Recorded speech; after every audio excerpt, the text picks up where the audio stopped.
لوگوں کو ان کی خواہشوں کی چیزیں یعنی عورتیں اور بیٹے اور سونے اور چاندی کے بڑے بڑے ڈھیر اور نشان لگے ہوئے گھوڑے اور مویشی اور کھیتی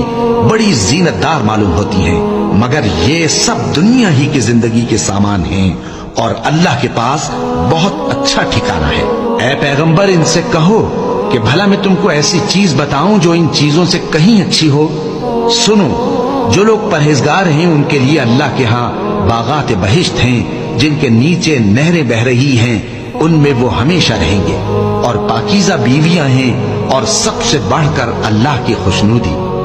اور اللہ اپنے سب بندوں کو دیکھ رہا ہے جو اللہ سے التجا کرتے ہیں کہ اے پروردگار، ہم ایمان لے آئے سو ہم کو ہمارے گناہ معاف فرما اور ہم کو دوزخ کے عذاب سے محفوظ رکھ۔